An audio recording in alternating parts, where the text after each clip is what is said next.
বিসমিল্লাহির রহমানির রহিম। আসসালামু আলাইকুম গাইস, আশা করি সবাই ভালো আছেন।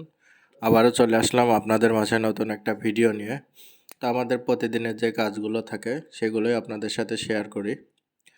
তো সকাল সকাল খামারে চলে আসলাম, এসে গোবরগুলো পরিষ্কার করলাম। করার পরে আমি আর আমার যে খামারে যে থাকে সেলিম, দুজন মিলে গরুগুলো ধোয়াতে লেগে গেলাম। তো গরুগুলো ধোয়ানো হচ্ছে। এগুলো হচ্ছে আমাদের গাভী গরু। আসলে গাভী গরু কী পরিমাণ গায়ে ময়লা করে সবাই জানেন। তো এদেরকে ধোয়াইতে একটু সময় লেগে যায়। আর একটা কথা মাথায় রাখতে হবে, খামার যত বেশি পরিষ্কার পরিচ্ছন্ন রাখবেন ততই রোগবালাই কম হবে। খামার পরিচালনা করার কিছু নিয়ম আছে, এই নিয়মগুলো আগে জানতে হবে আপনাকে, এরপরে খামার পরিচালনা করতে হবে। আর গাভী গরুর ক্ষেত্রে তো খুবই যত্নশীল হতে হবে। আর যত্নশীল না হলে গাভী টিকিয়ে রাখা কিন্তু অনেকটাই মুশকিল। তো আপনারা গাভী গরুর ক্ষেত্রে খুবই যত্নশীল হবেন, গাভীরকে পরিষ্কার পরিচ্ছন্ন রাখতে হবে। এরপরে আমরা চলে আসলাম ষাঁড় গরুর সেটে। তো ষাঁড় গরুগুলোকে প্রথমে আমরা ভিজিয়ে নিয়েছি, ভিজিয়ে নেওয়ার পরে ষাঁড় গরুকে সুন্দর করে বিরাস করে দিচ্ছি। আসলে বিরাসটা করলে তারা অনেক আরাম পায়। আসলে এই গরুগুলো সবসময় বাঁধা থাকে, তো আসলে ওইভাবে তারা গা চুলকাইতে পারে না। অনেক গরু আছে না, যে গাছের সাথে হোক বা চুলকানির যে বিরাস বাঁধা থাকে অনেক খামারে, তো এটা বাঁধা থাকলে এদেরকে ছেড়ে দিলে গিয়ে সে ঘাটটা অনেক সুন্দরভাবে তারা চুলকায় নেয়।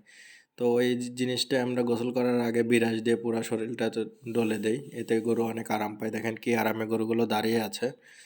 তো আপনি যেই গরুই পুষেন না কেন, আসলে গরুকে যত্ন নিতে হবে।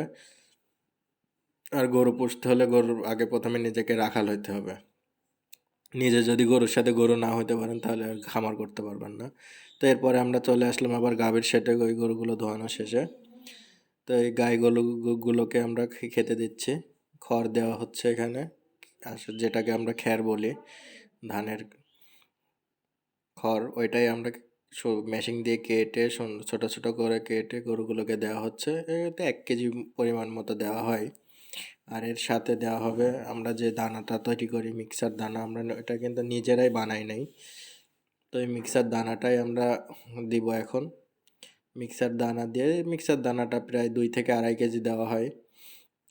2.5 কেজি দেওয়া হয় কারণ গাভী গরুর খাবারটা একটু বেশি লাগে, সবাই জানেন, কারণ গাভী গরুর খাবারের উপরে কিন্তু দুধ ডিপেন্ড করে। তো গরুকে দানা বেশি দিবেন ততই দুধ কিন্তু বাড়বে। আসলে দানা দেওয়ারও একটা পরিমাণ আছে, ওভার দেওয়া যাবে না, তাহলে হয়তো বা গরুর পেটে সমস্যা হতে পারে, ফুড পয়জন হতে পারে। পরিমাণ মতো দিতে হবে, যতটুকু তার পেটে সহ্য হয় ততটুকুই দিতে হবে। তো আজকের মতো ভিডিও এখানে শেষ করলাম। সবাই দোয়া করবেন আমাদের জন্য, আমরা যেন সততার সাথে খামার পরিচালনা করতে পারি। আমাদের জন্য সবাই দোয়া রাখবেন, বেশি বেশি করে ভিডিওটা শেয়ার করে দিবেন। আসসালামু আলাইকুম।